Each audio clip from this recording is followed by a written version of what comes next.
محمد والا آلہ وصحبہ وسلم۔ بسم اللہ الرحمن الرحیم۔ اللہ تبارک و تعالیٰ کے پاکیزہ ترین نام سے آغاز کرتے ہیں جو بہت مہربان نہایت رحم والا ہے۔ الحمدللہ درس بخاری کا سلسلہ کتاب الزکوٰۃ تک پہنچ چکا ہے، اور آپ کو پتہ ہے کہ اس باب میں عنوان تو زکوٰۃ کا رکھا ہے، لیکن اس میں صدقے کی فضیلت اور زکوٰۃ کے بارے میں نفلی صدقہ، صدقہ فطر وغیرہ بہت ساری چیزوں پر کلام کیا گیا ہے۔ ایسی حدیثیں لائی گئی ہیں کہ جن میں ان تمام چیزوں کے تذکرے ہیں۔ اب جو امام بخاری رحمۃ اللہ علیہ نے باب قائم کیا ہے اس کا عنوان ہے باب التحرید علی الصدقۃ والشفاعۃ فیہا، یعنی صدقے کی ترغیب دینا اور اس میں شفاعت کرنے کا باب۔ حدیث نمبر ہے 1431۔ حضرت ابن عباس رضی اللہ تعالی عنہما اس کے راوی ہیں، یہ بیان کرتے ہیں کہ نبی کریم صلی اللہ علیہ وسلم عید کے دن نکلے، پس آپ نے 2 رکعت نماز پڑھائی۔ اس سے پہلے آپ نے نماز پڑھی نہ اس کے بعد نماز پڑھی۔ پھر آپ عورتوں کی طرف گئے اور آپ کے ساتھ حضرت بلال رضی اللہ تعالی عنہ تھے۔ آپ نے عورتوں کو واعظ کیا اور انہیں صدقہ دینے کا حکم دیا۔ تو یہ کہتے ہیں کہ میں نے دیکھا کہ پھر عورتیں اپنے کنگن اور بالیاں اتار کر ڈال رہی تھیں۔ آپ کو یاد ہوگا کتاب العیدین میں بھی یہ حدیث گزر چکی ہے، تھوڑی سی وضاحت میں مزید کر دیتا ہوں کہ حضرت ابن عباس عید الفطر کا تذکرہ کر رہے ہیں کہ سرکار اس دن یعنی رمضان کے بعد جو میٹھی عید ہمارے یہاں کہلاتی ہے اس میں تشریف لے گئے اور 2 رکعت نماز عید پڑھائی، اور یہ کہتے ہیں کہ آپ نے 2 رکعت نماز عید سے پہلے نماز پڑھی نہ اس کے بعد پڑھی، یعنی ایسا نہیں ہوا کہ آپ نے گھر میں نفل پڑھ کے پھر یہاں آئے ہوں، نہ ایسا کیا کہ عید کی نماز ختم ہونے کے بعد نوافل ادا کیے ہوں۔ تو اسی سے پھر فقہا نے ایک سنت نکالی مردوں کے لیے کہ مردوں کے لیے عید کے دن یہ کوئی سنت نہیں ہے کہ وہ عید کی نماز سے پہلے گھر میں نفل پڑھیں، یہ جائز نہیں، اور نہ عید کی نماز کے بعد عید گاہ میں یا مسجد میں نفل پڑھنا جائز ہے، بلکہ گھر پہ آ کے پڑھ سکتے ہیں، منع کیا گیا۔ اس کے بعد رحمت کونین صلی اللہ علیہ وسلم نے خطبہ دیا مردوں میں، اور پھر پیچھے ایک روایت میں موجود تھا کہ یہ گمان کیا سرکار نے کہ عورتوں تک پوری بات نہ پہنچی ہوگی، تو پھر آپ خاص حضرت بلال کو لے کر عورتوں کی طرف آئے ہیں، اور ہماری جو بہنیں تھیں، ہماری صحابیات، ہماری اس قوم کی ایک بہترین جو لیڈر عورتیں تھیں، نفوس قدسیہ، وہ وہاں موجود تھیں اور پردے میں تھیں۔ میرے آقا صلی اللہ علیہ وسلم نے ہمیشہ عورتوں سے پردے میں کلام فرمایا، تو رحمت کونین صلی اللہ علیہ وسلم نے پردے میں ان کو واعظ و نصیحت فرمائی اور ان کو صدقہ کرنے کا حکم دیا۔ حضرت بلال ساتھ تھے، تو حضرت بلال نے جب سرکار نے صدقے کی ترغیب دی کہ بھئی صدقہ کرو، تو آپ نے اپنی جھولی اس طرح پھیلا لی، اور خواتین جو تھیں اپنے پہنے ہوئے زیور اتار کر اس کی جھولی میں ڈال رہی تھیں۔ یہ وہ جذبہ تھا ان خواتین کا کہ جو ظاہر کرتا ہے، یعنی یہ عمل ان کے اس جذبے کو ظاہر کرتا ہے کہ ان کے نزدیک دنیا کی اہمیت آخرت کے مقابلے میں کچھ بھی نہیں تھی۔ جب ان کے سامنے نبی کریم صلی اللہ علیہ وسلم کی طرف سے ترغیبی کلام ہوا تو پھر انہوں نے یہ نہیں دیکھا کہ جی اس زیور کو اتارنے کے بعد میرے کان خالی رہ جائیں گے، میری ناک خالی رہ جائے گی، میرے ہاتھوں کی چھن ختم ہو جائے گی، انگوٹھیاں میرے ہاتھ میں نہیں رہیں گی، نہیں، اس کے بدلے جنت کیوں نہ خرید لی جائے، تو وہ کثرت سے دیتی رہیں۔ تو یہ ہماری بہنوں کو اس سے ایک درس حاصل کرنا چاہیے، لیکن بعینی ہی ترغیب کے لیے تو میں نہیں کہوں گا کہ آپ اپنی بالیاں اتار کے دے دیں اور انگوٹھیاں اتار کے دے دیں اور کڑے اتار کر دے دیں۔ ہاں کوئی ملک پر نازک لمحہ آیا، کوئی دین کے لیے اس طرح کی کوئی ضرورت ہوئی تو پھر کرنا بھی چاہیے، بہت اچھی بات ہے، لیکن عام حالات میں چونکہ ہماری بچیوں کے لیے پرابلم ہوتی ہے، بہنوں کے لیے پرابلم ہوتی ہے کہ سسرال میں ہوتی ہیں عموماً، اس طرح ایک بالی بھی غائب ہو جائے تو الزام لگ جاتا ہے جی میکے دے کر آ گئی ہوگی، اور بعض اوقات تو سسرالی چرا لیتے ہیں اور الزام الٹا بہو پہ لگا دیتے ہیں کہ پتہ نہیں کہاں کر دیا اس نے زیور۔ ایسی صورت میں لوگوں کو سمجھ میں نہیں آتا اور وہ پھر مطلب الٹی سیدھی باتیں کرتے ہیں۔ اگر کوئی بچی کہے جو میری انگوٹھی تھی شادی کی وہ میں نے صدقہ کر دی ہے، تو دیکھیں پھر گھر میں کیا ہنگامہ آرائی ہو جائے گی۔ دنیا کی محبت میں ڈوبے ہوئے دل اس کو کبھی بھی پسند نہیں کریں گے۔ دنیا کے لیے خرچ کر دیں کوئی بات نہیں، لیکن آخرت کے لیے تو سمجھ ہی نہیں آتا کہ سونا آخرت کے لیے دے دیا جائے۔ یہی ہمارا اور ان میں بہت بڑا فرق ہے کہ ان نفوس قدسیہ کی نگاہوں میں اللہ تعالیٰ اس کے رسول کی رضا اور آخرت سب سے مقدم تھی، اور ہماری نگاہوں میں یہ دنیا کا لینا دینا، دنیا کے لوگوں کی مروتیں، اس دنیا میں اپنی جھوٹی عزت بنانا، اس دنیا میں اپنے مال کو اپنے گرد جمع رکھنا، اس سے اللہ کا حق بھی ادا نہ کرنا، اور اسی طرح مر جانا، اور اپنی نکمی اولاد کے لیے جو نہ نماز کے، نہ روزے کے، نہ حج کے، نہ زکوٰۃ کے، نہ دین کے، اور نہ صحیح طرح دنیا کے، ان کے لیے چھوڑ کر چلے جانا، اگرچہ منع نہیں ہے لیکن آخرت کے لیے کچھ نہ کرنا۔ دنیا کے لیے کوئی کرے تو اس پہ خوش ہونا، اور آخرت کے لیے کرے تو اس پر ناراض ہو جانا، یہ کیسا ہمارا ایمان ہے، کیسا ہم اسلام سے محبت کا دعویٰ کرتے ہیں۔ تو میں پھر اعادہ کر دیتا ہوں کہ میں یہ نہیں کہہ رہا ہوں کہ آپ اپنے زیور ضرور دے دیں، لیکن اس سے یہ تو آپ درس حاصل کریں کہ ہماری بہنیں بھی اپنا مال اللہ کی راہ میں کچھ نہ کچھ خرچ کرنے کی عادی ہوں، عادت بنائیں۔ اب ہوتا کیا ہے، قربانی واجب ہوئی، شوہر سے کہہ دیں گے تم کر دے دینا قربانی۔ سونے کے سیٹ رکھے ہوئے ان پہ زکوٰۃ بن گئی، ادا کون کرے گا؟ شوہر کرے گا۔ تو میری پیاری بہنوں یہ بتائیے پھر آپ کے دل سے مال کی محبت کب دور ہوگی؟ اس بخل کی لعنت سے آپ کیسے نجات پائیں گے کہ جب وہ دل پر غالب آ جاتا ہے تو انسان اپنے مال کو خود سے جدا کرنا پسند نہیں کرتا، حتیٰ کہ اگر اللہ اس کے رسول کا حکم بھی سامنے آ جائے تو وہ حکم کو ٹال دیتا ہے لیکن اس مال کو خرچ نہیں کرتا۔ یہی تو بخل ہے، اس سے آپ کب بچیں گی؟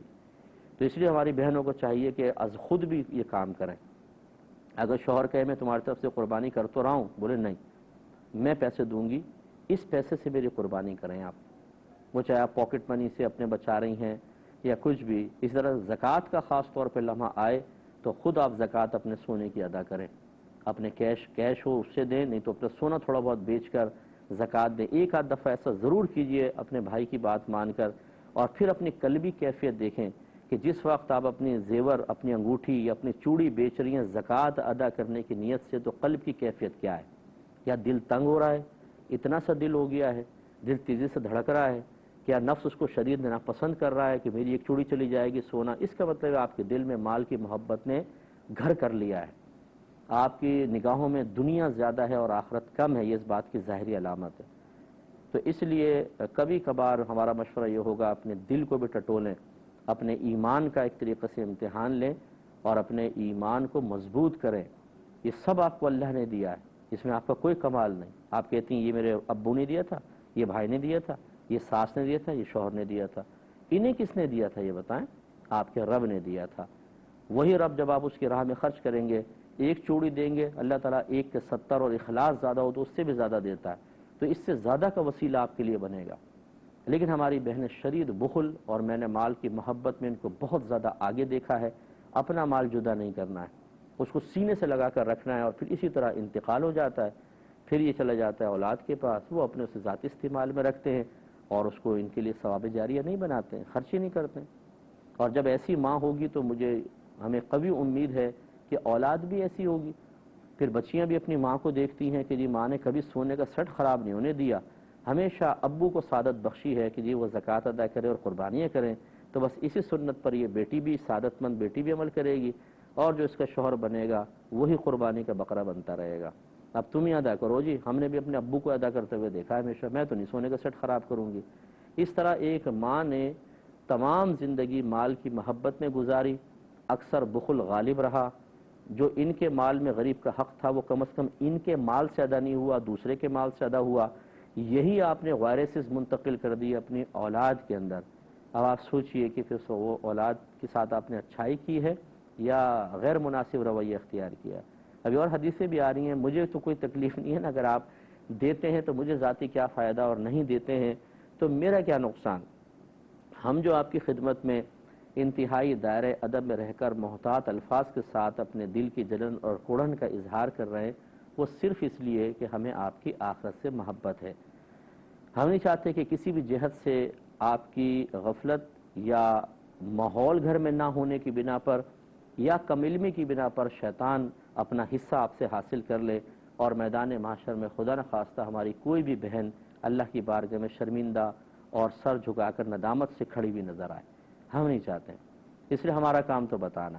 تو لہٰذا، اور یہ ہم اپنے پاس سے نہیں بتا رہے، ابھی حدیثیں بھی آئیں گی، دیکھیں میں آپ کی خدمت میں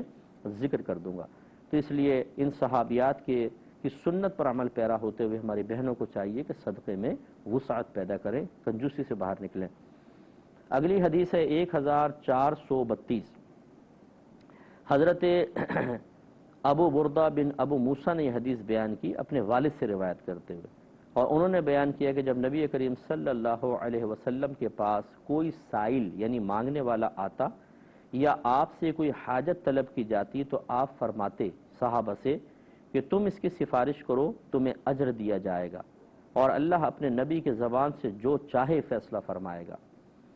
تو گویا کہ آپ صحابہ سے فرماتے، یعنی ظاہری اعتبار سے چونکہ میرے آقا صلی اللہ علیہ وسلم کچھ اپنے پاس نہیں رکھا کرتے تھے،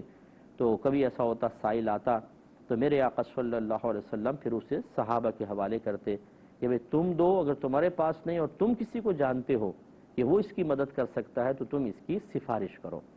اس کا مطلب یہ ہوا کہ یہ میرے آقا صلی اللہ علیہ وسلم کی طرف سے خود تلقین ہے کہ اگر کوئی آپ کے پاس آتا ہے اور آپ اسے اچھی طرح جانتے ہیں اور آپ یہ سمجھتے ہیں کہ واقعی وہ مستحق ہے اور آپ کے اس کی سفارش کرنے میں خود آپ کے لیے کوئی شرعی قباحت بھی نہ ہو، کوئی مجبوری نہ ہو، تو پھر اس کے لیے دوسروں کو ترغیب دے دینے میں کوئی حرج نہیں ہے، بلکہ اس پہ اجر ملے گا، ثواب حاصل ہوگا۔ تو ہمیں اس کی کوشش کرتے رہنے چاہیے۔ ایک اور اگلی حدیث ہے 1433، حضرت اسما رضی اللہ تعالی عنہا بیان کرتی ہیں کہ مجھ سے نبی کریم صلی اللہ علیہ وسلم نے ارشاد فرمایا کہ تم اپنی تھیلی کو باندھ کر نہ رکھو ورنہ تم پر بھی ذخیرہ کیا جائے گا۔ ذخیرہ کا مطلب جو غلہ وغیرہ ہے، ضروری سامان ہے، اسے کہیں پہ سٹور کر کے رکھنا، خرچ نہ کرنا، کسی کے پاس پہنچنے نہ دینا، یہ ہے ذخیرہ کرنا۔ تو میرے آقا صلی اللہ علیہ وسلم نے فرمایا کہ تم اپنی تھیلی کو باندھ کر نہ رکھو، لوگوں کو دو، جو ضرورت سے زائد ہے وہ لوگوں میں تقسیم کرو، ورنہ پھر اللہ کی طرف سے گویا کہ تم پر ذخیرہ کیا جائے گا، یعنی جو رزق تمہارے پاس آنے والا ہے اللہ تعالیٰ اس کو روک دے گا، جس طرح تم روک کے رکھ رہے ہو اللہ تعالیٰ تم سے رزق کو روک دے گا اور تم تنگ دستی کے اندر مبتلا ہو جاؤ گے۔ اس لیے کوشش یہ کرنی چاہیے کہ اگر اللہ تبارک و تعالیٰ نے ہمیں ضرورت سے زائد دیا ہے تو پھر ہم اس میں سے ضرور غریبوں کی امداد کریں، اس کو بھی نہ خرچ کرنا، اس کو بھی نہ دینا، یہ اصل میں بخل کی علامت ہوتی ہے۔ ہاں اگر اپنی ضرورت ہے، اپنے گھر میں ضرورت ہے، پیسہ کم ہے، اب کوئی مانگتا ہے، اب اگر آپ دیتے ہیں تو یہ ایثار ہے، یعنی ضرورت سے زائد دینا سخاوت ہوتا ہے، اور اپنی ضرورت کو اپنے مسلمان بھائی کی حاجت پر قربان کر دینا، اس کی حاجت کو فوق دے دینا، اس کو ایثار کہا جاتا ہے۔ تو سخاوت کی تلقین ادھر موجود ہے کہ بھی دیں ورنہ اللہ تعالیٰ بھی روکے گا۔ ایثار کے لیے میں ہر ایک کو ترغیب نہیں دیتا ہوں، کیونکہ ہم جوش میں آ کے بسا اوقات اس طرح کے قدم اٹھاتے ہیں کہ خود ضرورت ہے لیکن دوسرے کو دے دیا، بعد میں جب وہ جوش کی کیفیت ختم ہوتی ہے، جیسے مثلا کوئی بیان سنا، دل پہ بڑا اثر کیا تو کہا یار اب تو میں کچھ کرتا ہوں، اب خود ضرورت ہے لیکن کوئی سائل آ گیا اس کو دے دیا۔ اب جب یہ بیان کا اثر ختم ہوتا ہے، جوش ختم ہوتا ہے، اور وہ اپنی ضرورت ہمیں تنگ کرنا شروع کر دیتی ہے، خصوصاً جب اس کا تعلق گھر والوں سے بھی ہو اور گھر والوں کی سوالیہ نگاہیں ہماری طرف آتی ہیں، اور بیوی گویا کہ پوچھتی ہے اپنی سوالیہ نگاہوں سے کہ میں نے تو تمہیں پہلے ہی منع کیا تھا، ہمیں خود بھی ضرورت ہے، اپنا بچہ بیمار ہے، بچوں کی فیسز دینی ہے، گھر میں راشن نہیں اور تم نے پیسہ اٹھا کے دے دیا فلاں کو، اب کیا ہوگا؟ اس وقت پھر انسان جو ہے وہ بہت ہی کم ایسا ہوتا ہے کہ وہ اپنے آپ کو سنبھال سکے، پھر عموماً میں نے دیکھا ہے کہ وہ مطلب پچھتاتا ہے، پھر گھبراہٹ پیدا ہوتی ہے، پھر گھر والوں کے تانے سہے نہیں جاتے ہیں۔ اس لیے ہم گزارش کرتے ہیں کہ یہ اکابرین کا ضرور عمل ہے، اگر آپ ایسا کریں کہ وہ پیسہ اتنا ہو کہ آپ کو پتہ ہے گھر والوں کو پتہ ہی نہیں ہے، اور آپ کی اپنی ضرورت کا ہے، صرف آپ کی، گھر والوں کی نہیں، اس میں سے آپ دے کر خود ایثار کبھی کبھی زندگی میں کر لیں تو بہت اچھی بات ہے۔ لیکن اگر وہ ایسی چیزیں گھر والوں کو جانتے بھی ہیں اور اس چیز سے گھر والوں کی ضرورتیں بھی وابستہ ہیں تو آپ یہ نہیں کریں، نہ ایسا کرنا چاہیے کہ اپنی کیفیت پر گھر والوں کی کیفیات کو قیاس کریں کہ جیسے میرے اندر جوش ہے، جیسے میں بھی اللہ کو راضی کرنا چاہتا ہوں، جیسے میں نے عالم صاحب کا بیان سنا تو مجھے اپنے نقصان کی کوئی پرواہ نہیں لگ رہی اور میرے اندر ایک جذبہ ہے کہ میں دوسروں کی مدد کروں۔ بھائی ضروری تو نہیں ہے کہ یہی کیفیات گھر والوں کے اندر ہوں، انہوں نے تو بیان نہیں سنا نا، وہ تو عالم صاحب کے پاس نہیں بیٹھے، ان کے ذہن میں تو وہ مواد موجود نہیں ہے، وہ حدیث اور قرآن کی آیات جو آپ کے ذہن میں موجود رہ کر آپ کو گائیڈ لائن دے رہی ہیں، آپ کو رہنمائی فراہم کر رہی ہیں، تو پھر ہم ان کو اپنے اوپر قیاس کر لیتے ہیں اور اپنی کیفیات ایسے سمجھتے ہیں کہ ان کے اندر بھی ہیں، کر دیا۔ اب ہم چاہتے ہیں جیسا میں کچھ اپنی کیفیات کو سنبھال رہا ہوں اور جذبات کو، ایسے یہ بھی کریں، کیسے ہو سکتا ہے؟ آپ کے پاس ہدایت کے لیے ذہن میں چیز موجود ہے، ان کے پاس نہیں ہے، تو فرق تو ہوگا، اور پھر اس کی تجلی انسان برداشت نہیں کر پاتا۔ اس لیے آپ غور کریں، ایک حدیث گزری تھی، میرے آقا صلی اللہ علیہ وسلم نے ارشاد فرمایا کہ بہترین صدقہ وہ ہے جس کو کرنے کے بعد بھی انسان غنی رہے۔ کیا مطلب؟ کہ اس کے پاس پھر بھی بچا رہے، ایسے صدقہ کرنا چاہیے۔ تو خدارا یہ دور بڑا نازک دور ہے، ہاں اس میں جو اللہ نے جن کو بہت زیادہ مال دیا ہے کہ وہ بہت زیادہ دیں تب بھی بینک بیلنس بہت ہے، ان کی بات نہیں ہو رہی، وہ تو جتنا زیادہ دیں بہت اچھی بات ہے، کیونکہ وہ یقیناً ضرورت سے بہت زائد ہے۔ میں جو بات کر رہا ہوں وہ اس طبقے کی بات کر رہا ہوں جو مڈل کلاس ہے یا لوئر کلاس ہے، اور وہ سفید پوشی کے ساتھ اپنی زندگی گزار رہے ہیں۔ ہم بعض اوقات ایسے کسی محفل مجلس میں بیٹھتے ہیں، کسی پیر صاحب کی بات سن لی، کسی عالم صاحب کی، کسی مفتی صاحب کی، کوئی ٹی وی پہ پروگرام دیکھ لیا، کوئی حدیث سنی، کوئی قرآن کی آیت، وقتی طور پہ ایک دم دل کی کیفیت بدلی، وقتی طور پہ ایک دم طبیعت نے اثر قبول کیا، اور ہم اس اثر کے تابع ہو کر اپنے فیوچر پر نگاہ رکھے بغیر فوری طور پہ عملی قدم اٹھا لیتے ہیں۔ پھر جب اس کیفیت سے باہر نکلتے ہیں، طبیعت کا جوش ختم ہوتا ہے، نارمل حالت ہو جاتی ہے، اور وہ ذہن جو جوش میں آنے کی وجہ سے فیوچر کی طرف توجہ ہی نہیں کر پا رہا تھا، اب وہ جوش ختم ہوا تو ذہن نے سوچنا شروع کیا اب کل کیا ہوگا، پرسوں کیا ہوگا۔ اس وقت پھر میں نے لوگوں کو ٹوٹتے ہوئے دیکھا ہے، اس وقت پھر وہ مطلب شکست خوردہ ہو جاتے ہیں، اس میں پھر بعضوں کو پچھتاتے ہوئے دیکھا ہے، بعضوں کو پھر جھنجھلاتے ہوئے اور جھگڑتے ہوئے اور چلاتے ہوئے اور چڑچڑے پن کے ساتھ دیکھا ہے۔ بھائی پھر ایسے صدقہ کرنے کا تو کوئی فائدہ نہیں ہے کہ آپ وقتی جوش میں سب کچھ کر چکے اور بعد میں پچھتا رہے ہیں۔ اس لیے بہت سوچ سمجھ کے قدم اٹھانا چاہیے۔ اگلی حدیث کی طرف آتے ہیں، باب قائم کیا ہے باب الصدقۃ فی ما استطاع، استقامت کے مطابق صدقہ کرنے کا باب۔ حدیث نمبر ہے 1434، اور راویہ حضرت اسماء بنت ابی بکر رضی اللہ تعالی عنہا ہیں، یہ سیدہ عائشہ صدیقہ رضی اللہ تعالی عنہا کی بہن ہیں۔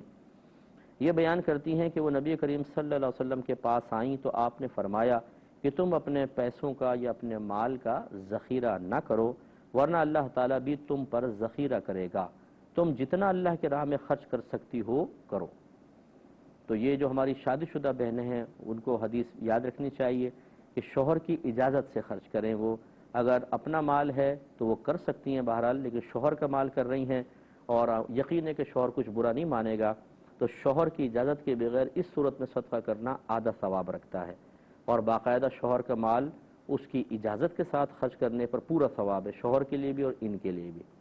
اور اگر ہماری بہنوں کو یقین ہے کہ میرے چپ چاپ دے دینے کی بنا پر شوہر کی ناراضگی لازم آئے گی، پھر تو ہرگز نہ دیں۔ یعنی اپنے مال کی بات نہیں کر رہا ہوں، شوہر کی۔ اپنا مال ہے تو شوہر سے اجازت لینا صرف مستحب ہے، اچھا ہے لے لیں، نہیں بھی لیں گی تو اپنا مال ہے، کسی کو بھی دینا چاہیں وہ دے سکتی ہیں، اس میں شوہر تصرف نہیں کر سکتا۔ بعض اوقات ہماری بہنیں جاب کر رہی ہوتی ہیں